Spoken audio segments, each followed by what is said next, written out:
Hey guys, I'm going to do a quick walkthrough of my front yard garden to show you what's going on out here. So here we have a plant that I've allowed to flower. So you can see a bee on it actually. And the bee at that point is going to be pollinating these flowers, and it will produce seed pods at that point.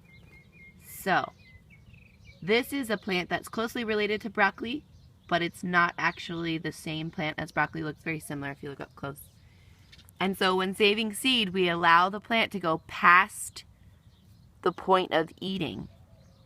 Because, for example, a broccoli head is the flower, and if we wanted to eat the broccoli, we would have harvested it. But for this, in this case, I'm letting it, what we call bolt, and go to seed. So it's flowering, and then the seed pod will come, which is going to look something like this.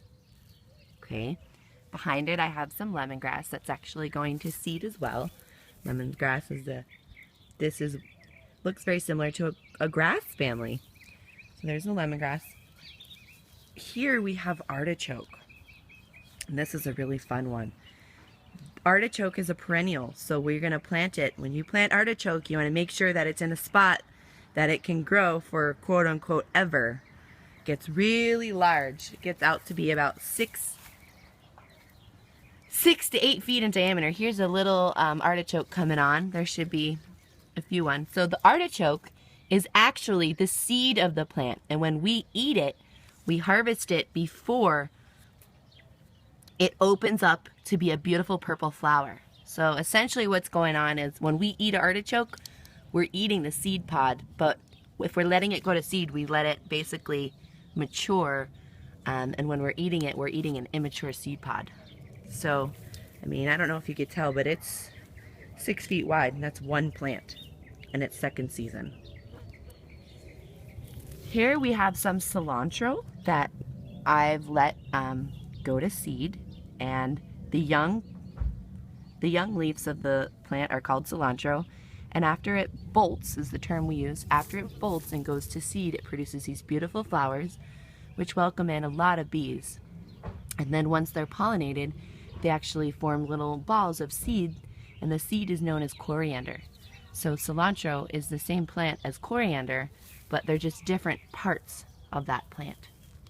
Here I've got a lacinato kale plant, and behind it we have some celery. You can see that. That could be harvested. That's something we could eat. Here we have a chive onion. It's called iitoy onion. This is a native seed to Arizona. It's the Tohono O'odham tribe's seed that's been adapted to this climate. So it's the bulb part is actually between a scallion and a garlic head, but we can cut this back again and again and use the chives. And some more kale, and then behind it we have arugula that we've let gone to seed. Okay, and in that point, basically, it bolts, it sends the stalk up, and it produces a beautiful flower which invites many pollinators in. And pollinators are bugs, birds, animals, and things that come in and hop from flower to flower, which help to produce the fruit or the seed of plants. Mixed in here I have some beet plants, you can see. So you'll notice I don't plant one variety. I plant many different varieties, and that helps to build a resilient web. If we were to plant this whole thing with just one family of plants, what happens is when a bug or a pest comes in, it would essentially, it could wipe out the whole crop. So when we have different varieties of plants, basically it allows the bug or animal is going to have a harder time unlocking, per se, the next plant. There's a volunteer, I believe it's a broccoli, I'm not exactly sure. And here is the garden that I'm letting go to seed too. So we've got some lettuces here, some of those iitoy native seed onions. Here is what we call cilantro again. Again, this is the young leaf of the plant, and when it's allowed to go past the point of eating the leaf, it would then form these beautiful flowers.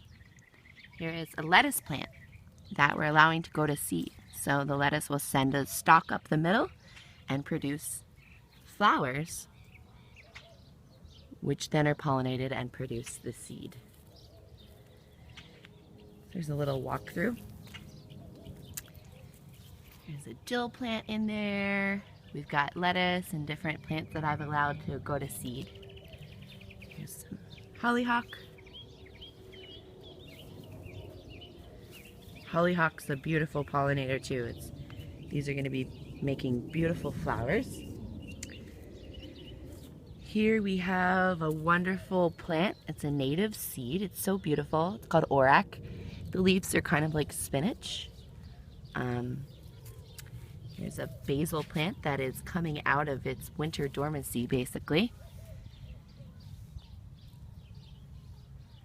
And some dill, kale.